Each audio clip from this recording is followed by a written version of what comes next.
resume doctor. I am a mom of three young adult daughters, age 30, 27, and 26. They all reside in some part of North Carolina. I am a former executive assistant. I've been an executive assistant, administrative assistant, executive administrative assistant my entire career. It's been admin. So my friends call me admin on duty. I have a bachelor's in human resources development. I'm from Kansas City, both of them.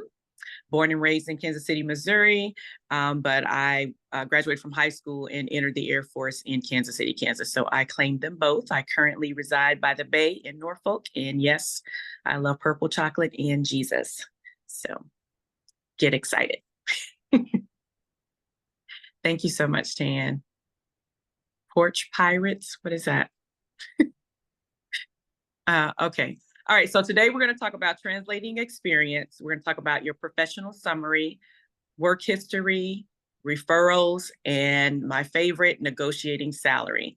Afterwards, we'll have, I'll take questions if you have any, and I hope to be able to answer them all.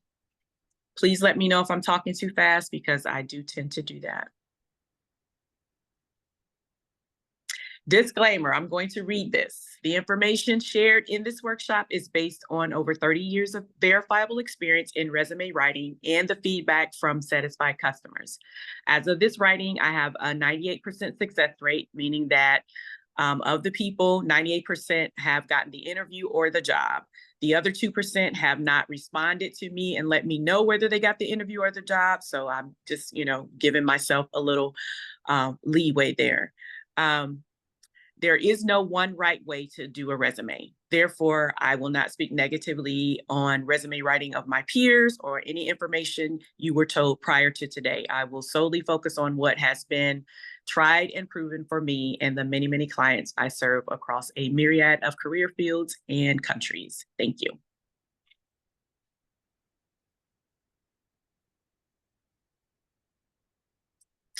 All right, she's gonna put up just some resumes and just the salaries that they acquired.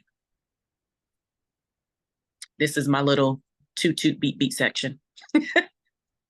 So as you can see, there are different formats based upon the person, the position, and I try to really be led of the Holy Spirit about talking to the people, what they really want to do and how I can translate that onto paper. I really get excited about making you look good on paper.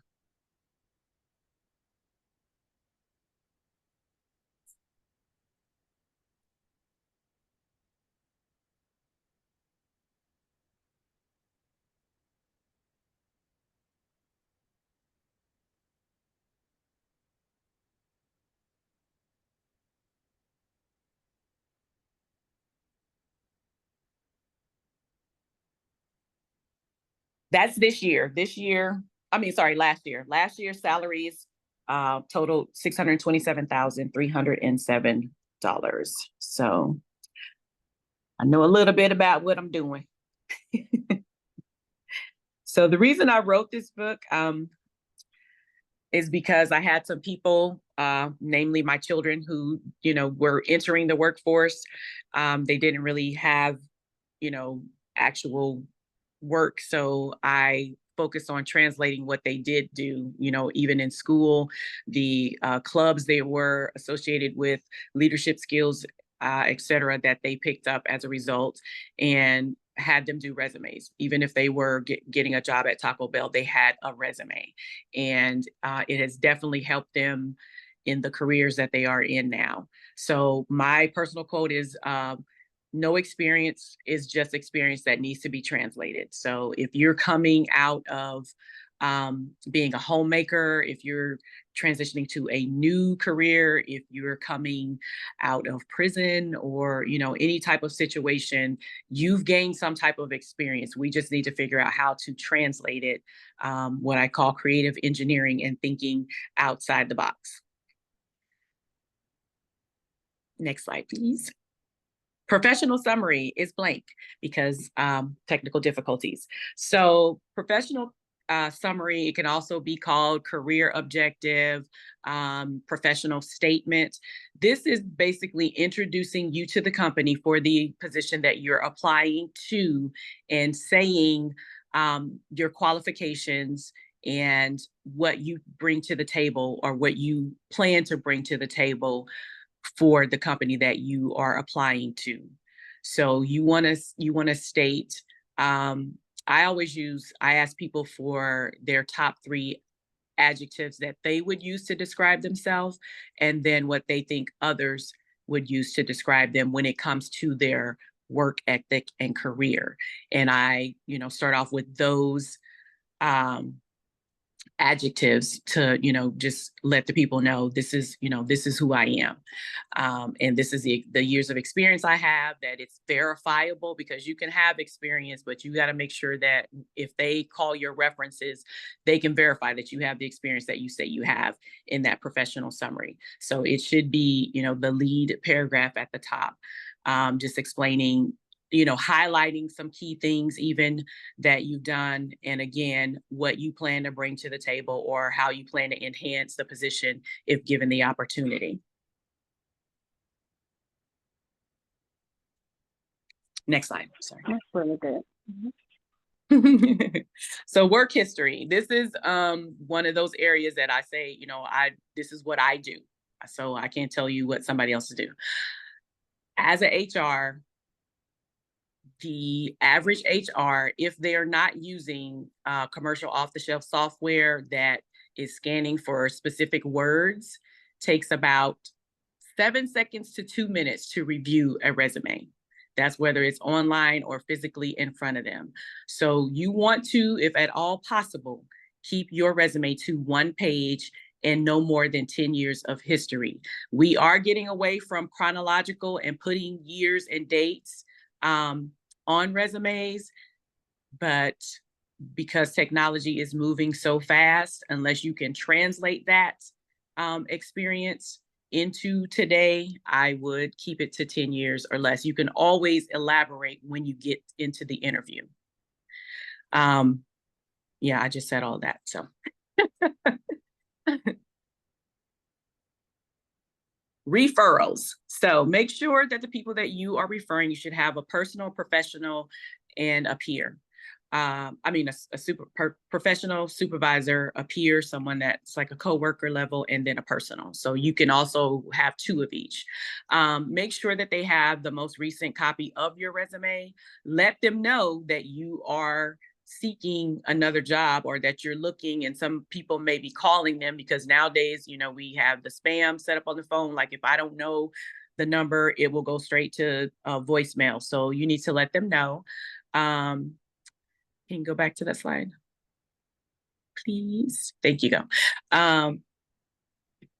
Make sure they have a copy, and I've just said everything that I said. So I put help them help you, because, if you put somebody down as referral and they don't know that you've referred them, it kind of catches them off guard, as opposed to, hey, I'm in the job market, I'm just putting feelers out. Somebody may call you, here's a copy of my resume, just to make sure everybody is on the same page. Next slide, please. Yes, my favorite part, negotiating salary. So I'm going to tell you my $2,000 lesson learned. I was had been out of work doing entrepreneur stuff, and I decided to go back into the workforce for financial reasons, and interviewed for the position, was offered the position, and the HR person did not sound like it was negotiable, so I didn't ask. Once I got the position and was working, in my boss's office, I saw that they were willing to pay me $2,000 more than what they offered me had I negotiated. And so that became a catalyst for me to let everybody know, start at least $2,000 above whatever they offer you. Sometimes you can negotiate more, but always negotiate. The current work hours are 2,080. So I say determine what your needs are, your monthly bills, entertainment, everything, and then divide that by those hours, and you'll get a general idea of the salary that you should be, looking for to be able to thrive and not just survive, not, have to work 2 and 3 jobs. When it comes to negotiating, I always say let them ask you, but play coy, because until you get the job, you don't want to disqualify yourself. So if they are really interested, some HR will just be upfront, this is my best and final offer. And some will just kind of want to gauge where you're at. I had an office manager that we hired at my last position, and we were willing to pay her 15,000 more than she asked for. And now she's in the process of trying to renegotiate, because she didn't negotiate in the beginning.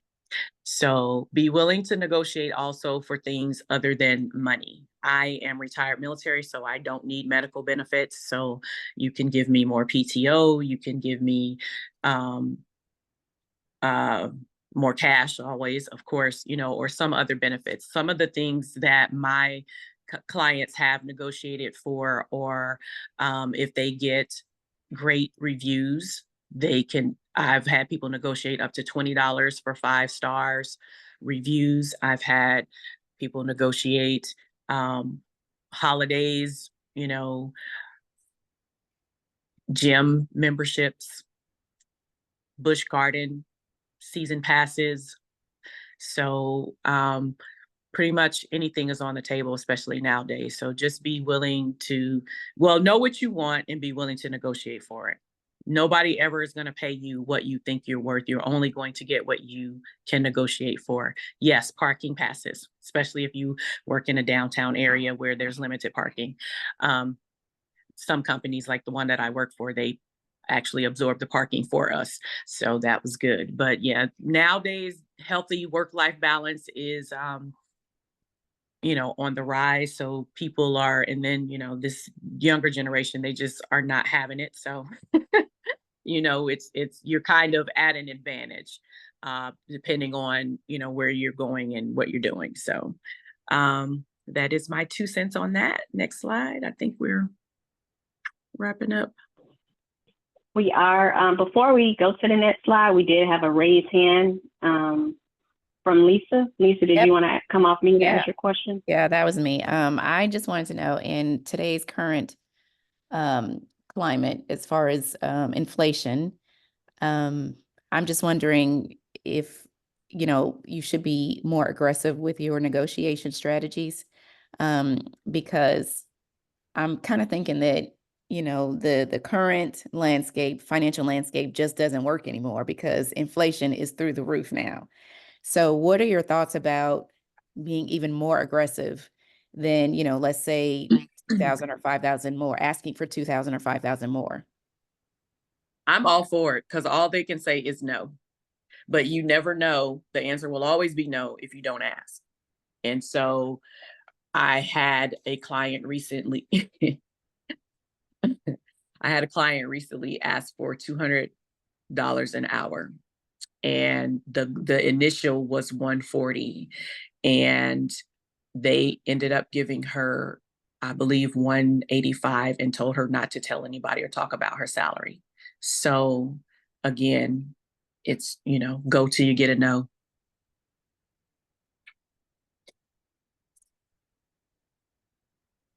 Was that That's helpful? really good. Anybody have anything else? Yes, Before we that was move very to the helpful. next Thank you slide? so much. Thank you. Okay. I would just add, especially if you have to know your worth. And a lot of times we don't take the time to. Now they got this, I think it's called Flower Power program out, where you put your job in the middle and then you pedal out all of the things that you do. When you think about all the things that you do and the time that it takes to do all of the things, especially being an administrator, I mean, you have to have like 8 hands, because you are managing your boss, you're managing, if they have a staff under them, you're managing them, you're managing supplies, and all of that. It doesn't seem like a lot, or does it seem that it can be time consuming? But if you're working on a project and you have to continually stop to put out a fire, that's time, and you need to just like quantify that, how much time you spend doing these different things that you think are nothing because you're gifted in it. Like, it's like me having the gift of administration. It's a supernatural ease for me to do the things that I do. And so I think it's easy, but 3 days after I left my job, they were calling me like, can you come back here? And I left a very detailed continuity book, but I told them I'd come back and see them on the 2nd of June. Really, when it comes to resume writing and interviewing, this is a time when I say, we're always told be humble, show humility and stuff like that. This is a time when you toot beep your own horn, because you know what you bring to the table, you know what you can do, and always have, some of those examples. I love to do how you saved, your previous company or your current company time, resources, or money.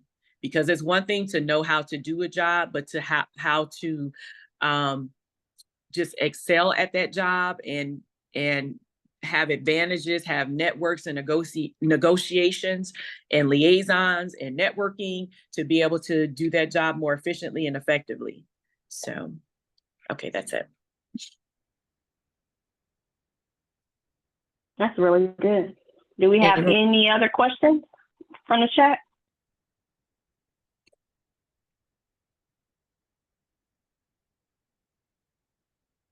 Okay, we'll go to the next slide. All right. So we are at the, of course, the Q&A slide, but I would like to do another raffle. But while we're getting a raffle together, if you guys do have any questions, either feel free to come off mute, raise your hand, or put it in a chat, because we definitely want this to be an interactive session. And again, we're going to go into or prepare for our next raffle as well. Hey, I had a question. My name is Misha. Sorry, I'm like out and about. As it relates to like the professional summary, would you recommend like tailoring that to like each job that you apply for, or is it something that we can kind of just keep standard? My preference and what I've seen is tailoring it to the position that you are applying to. You should have several resumes, especially if there's different duty titles that you are applying to. So if in a resume, say you were, a hairdresser, a cashier, I don't know, administrative assistant, and you're applying to an administrative position, if you have experience from those other two positions that translate into admin, you need to word it towards that way. But in the professional summary, you want to focus specifically on the job that you're applying to. Your experience that you're speaking of in the professional summary can be from all of those positions, but again, it still needs to be tailored to that position. So because this is the thing, if I'm looking for an administrative assistant and you start off your resume with, car wash attendant or, whatever, that's not admin, that's a waste of that 7 seconds to 2 minutes that I have to look at your resume, and I'm moving forward. So whatever you're applying to needs to be at the forefront of your resume. Every position needs to speak to something that has to do with that position that you're applying to. Does that make sense? Yes, okay. It does. Another question, I'm sorry.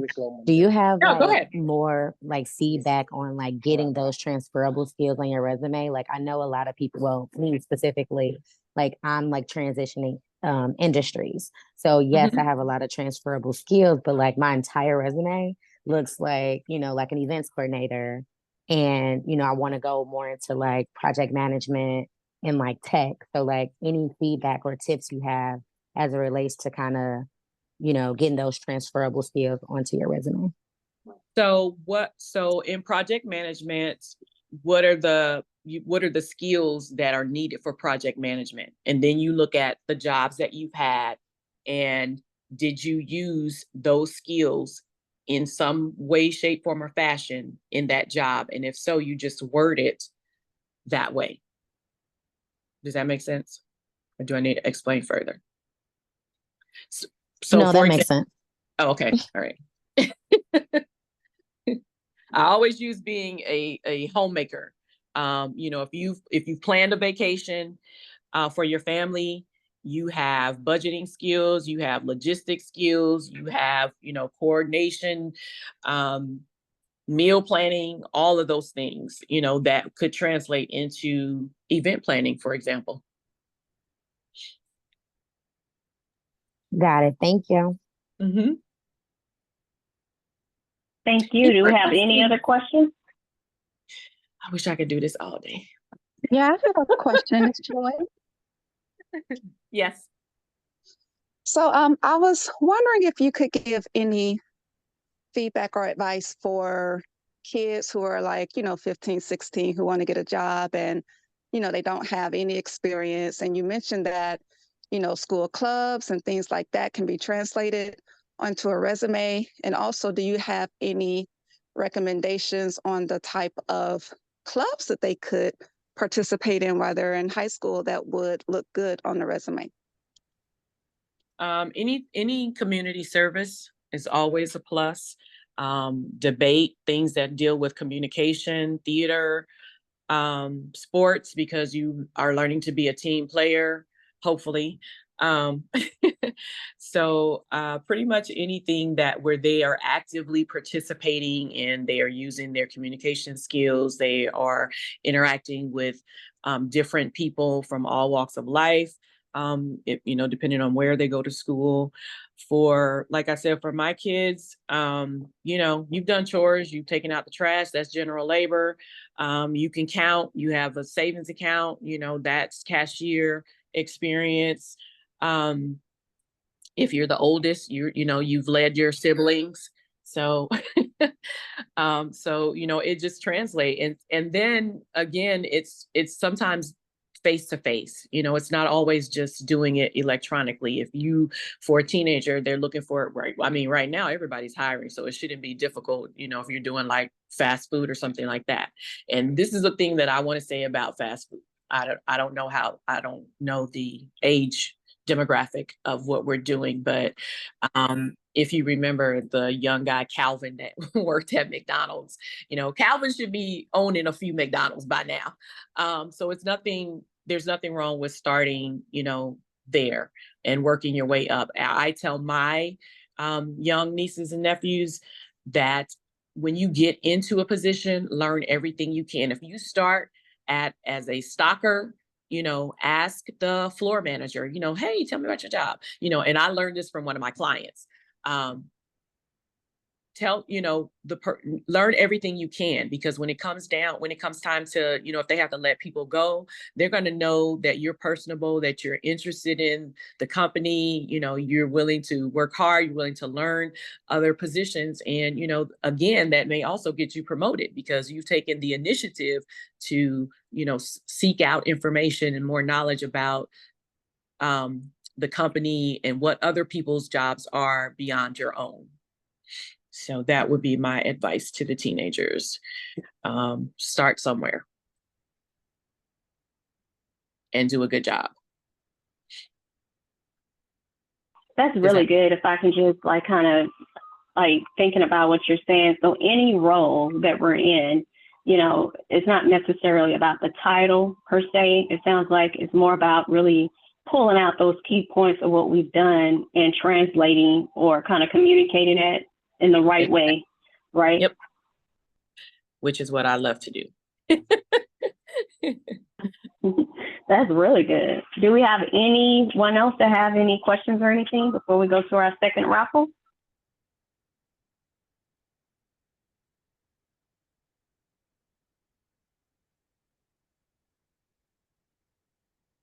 Okay.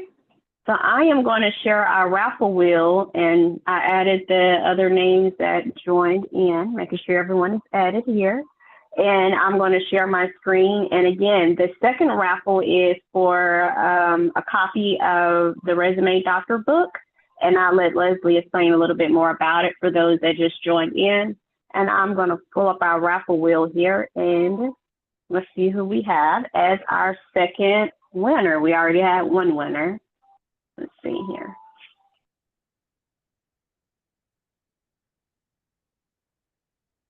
Hey, Lisa, could you put the city and state in the message to me, please? Awesome. Ashley Brantley. Congratulations, Ashley. So you won a second raffle. I don't know if you want to come off mute or say anything. Ashley, where are you from? Where are you located? I'm in Florida. I'm in Jacksonville, Florida, but I'm actually relocating to Atlanta. I got a job there as a project manager for a startup snack company. So I just kind of wanted to hop in here because I want to get more jobs like that. If I can. That sounds exciting. Yeah, it's a lot of work though, y'all. It's a lot of work. But that's exciting, Ashley. We're definitely going to connect afterwards, especially since you're moving to Atlanta, because as I stated about the Christian Business Women Network International, we're going to share that on our final page. That's where we're located as far as headquartered. And so we have a lot of our events there. And so it'll be a good network for you to join with, especially in a project management role.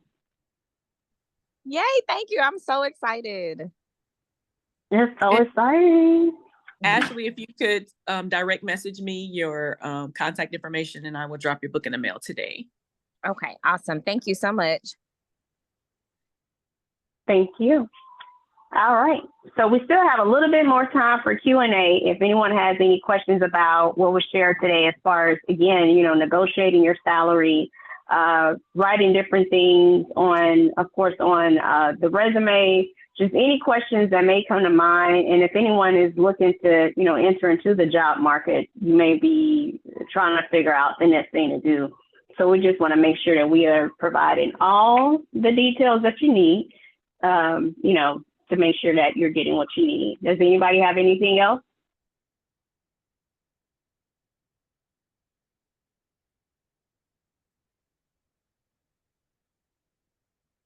Hey, Tan, can I talk a little bit about the book?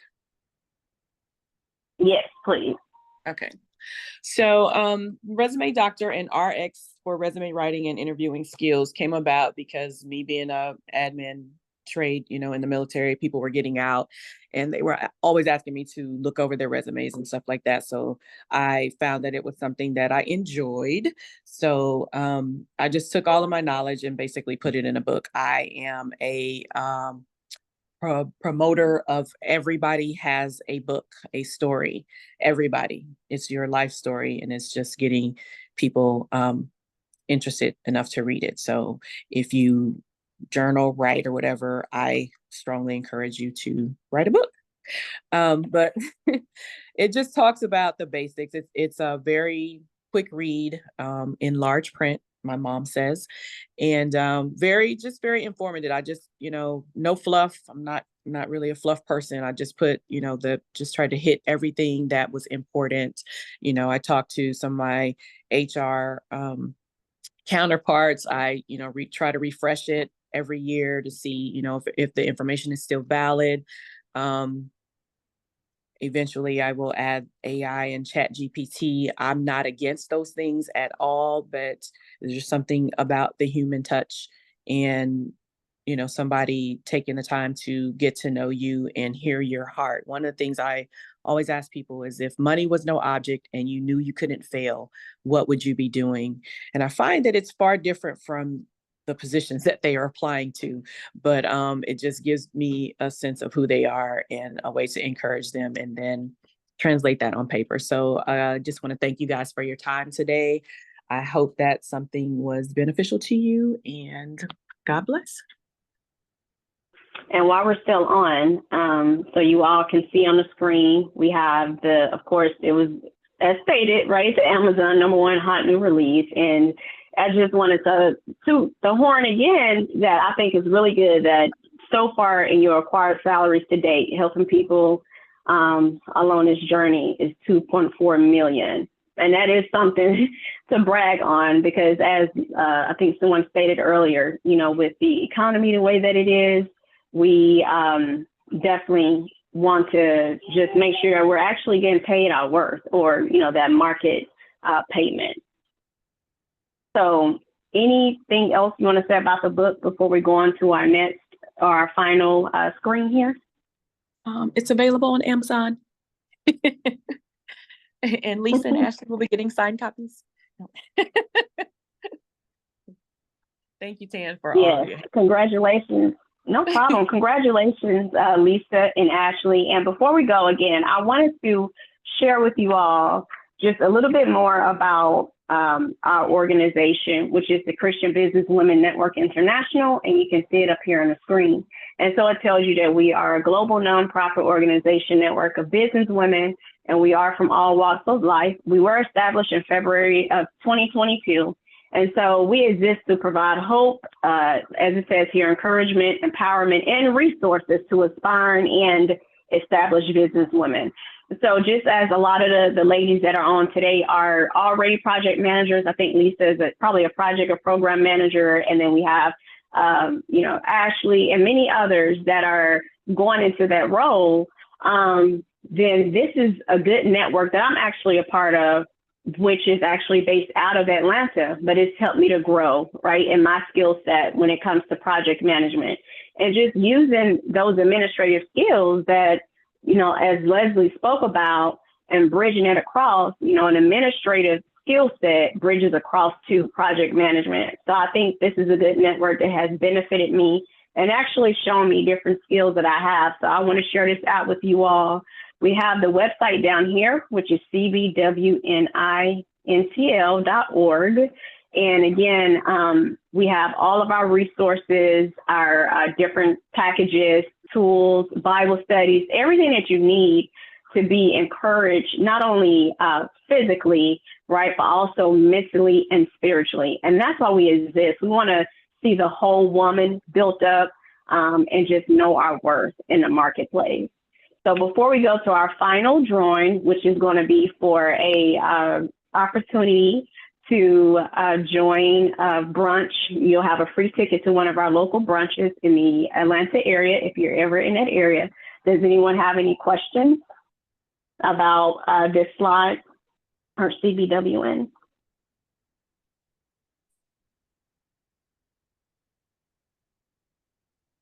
Okay. I'm going to do one final drawing. And again, it's for our local brunch meetup. And if you're not in the Atlanta area, we still want to make sure that we can use your drawing for something with this particular network. Okay. Let me get our wheel up, ladies.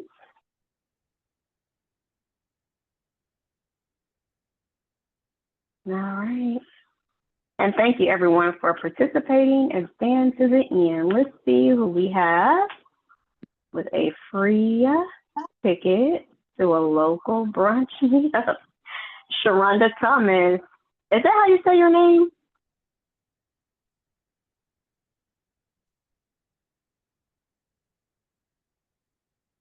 If you're there, Sharonda, you can come off mute. Yes. Sorry. Yeah, that's how you say my name. Oh, okay. Sorry. Where are you located? I'm actually in Chicago, but ironically, I'll be in Atlanta at the end of July. Yay! And I think we're going to have a meetup in July. So again, if you could just put your personal information, like, your email in the chat, I want to make sure that you get your free pass to our local brunch. And, you hear from different business women in the area. We have great food, time for, fellowship, and just great opportunity to network. So okay, congratulations. Perfect. I look forward to that. Thank you. Thank you.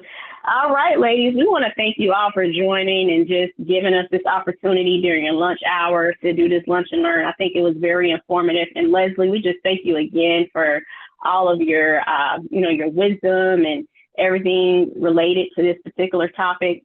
And before we go, does anyone have anything else they want to let us know? Put in the chat. Feel free to do that. But if not, you ladies have a great rest of your day. Thank you. Thank you, Leslie and so much. Tan. Thank you, guys. Thank you. Thank you. Great job, Leslie. Thank you. Hey, I want you to look at my resume. We'll talk offline. Yes, ma'am. I want to talk to you anyway. So. Okay. All right. Thanks, Leslie. Thank you.